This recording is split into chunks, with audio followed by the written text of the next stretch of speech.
rise of China, so the rise of a great power, challenging an existing great power, the United States.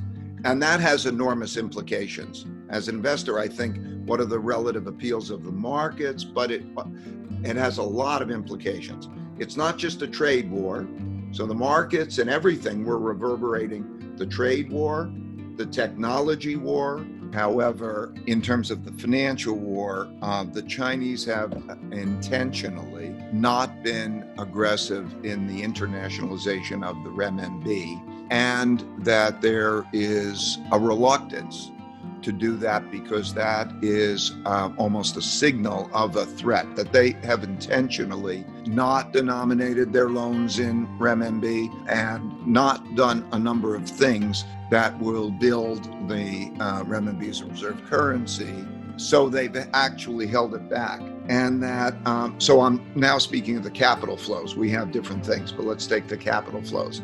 At the same time, they will now make more moves in that direction, almost out of necessity. Besides the opening of the capital markets, you will see a plan coming soon for eliminating capital controls or dramatically reducing capital controls.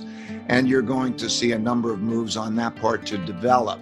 At the same time, the United States is in a financial difficulty. I mean, this has to be part of that picture.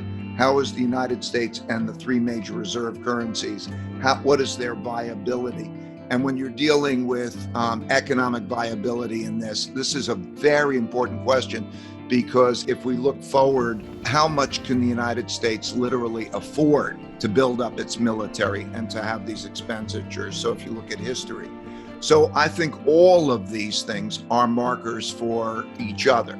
In other words, the technology move and so on. You could see the cutting off of exports to each other. All of those five wars, each is a marker for each other.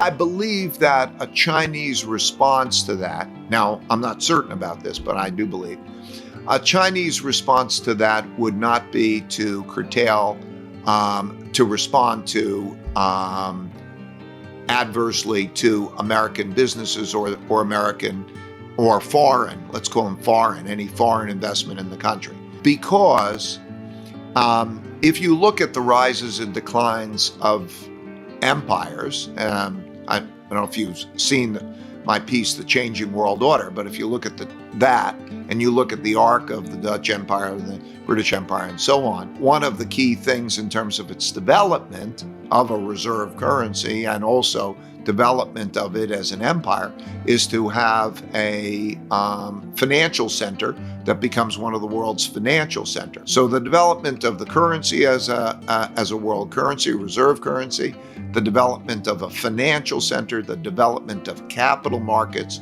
in China is very important to its development as an arc. And so capital can get scared very easily.